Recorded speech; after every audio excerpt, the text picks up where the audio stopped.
嗱 ，Fort Point 就係金門大橋見到嗰個咁樣嗰個 island。咁佢嗰個嘅戰線範圍係啲乜嘢嘢？守住邊個位？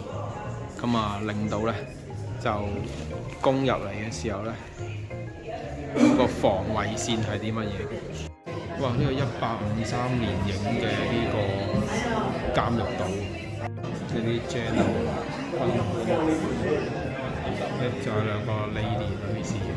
呢個防守呢個三藩市嗰啲大炮同個兵大哥。The Western Gulf has found a great way to relieve some of the stress. After the young fledge, the nest is abandoned for the year. Mom and Dad take a separate 6-month vacation. Before they come back, they meet up again, and they have some fun. 我住喺呢度嗰啲人嗰啲家庭嘅生活。Doesn't mean that they'll turn into a good adult. In order to ensure that, you need to make sure that they're raised well. And part of that is making sure that you give them a good environment to grow up in, which is our third lesson of the night. The chain link fence behind me at Building 64, right upstairs,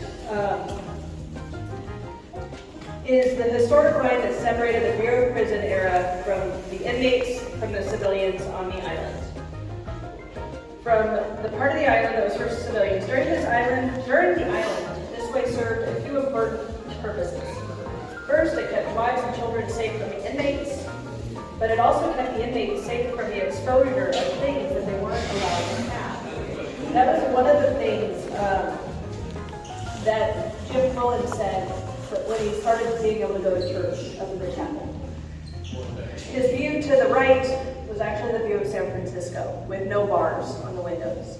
The view to the left was the guy in the gun gallery holding the gun, just in case anyone decided to act up. He preferred the view on the left, because the view on the right showed what he was missing, and that made it worse for them.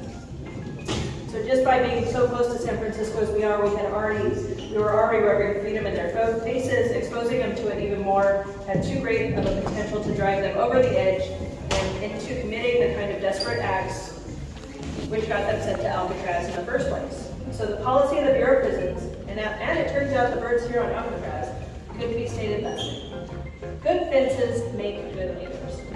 For many of the birds on Alcatraz, the only other birds you could trust not to eat your young are the birds which are the same species as you, and even that wasn't always true. So in order to create the safest environment to raise those young, you need to have strict lines that others aren't allowed to cross. That's why you will only see one kind of bird in any given area, and of course, if you create that line, you need a way to defend it. Now, gulls, once they start fledging, the baby gulls will start flying. They don't have a lot of control over where they fly. So they'll actually end up flying into another gull colony. It's not a good thing. That gull colony will actually attack that baby gull. So we'll see a lot of gulls with peck marks on the back of their head, or their wings are broken, any number of things.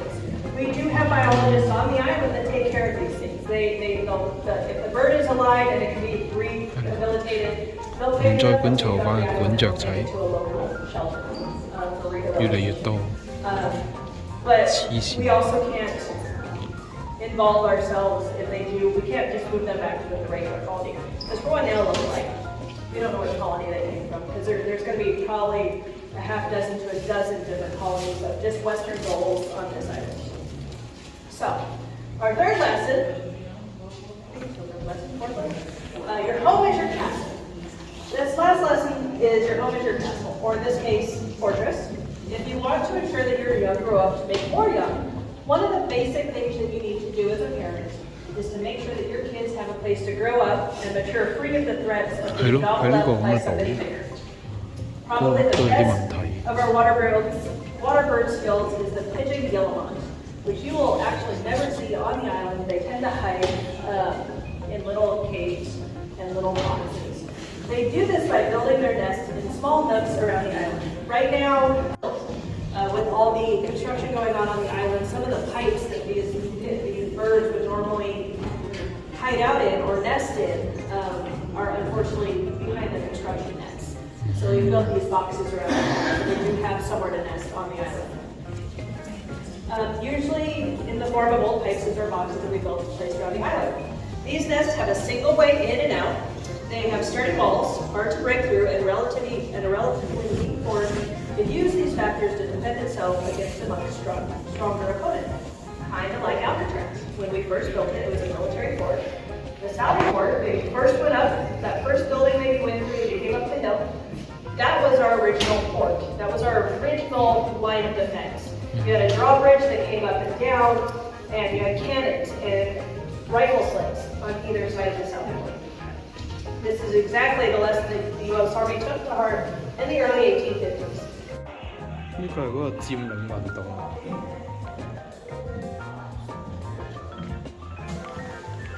佢遊紅咗啲澳，同埋搭咗啲屋仔喺度。喺個運動裏邊咧，揾到佢自己嗰啲精神啊各方面。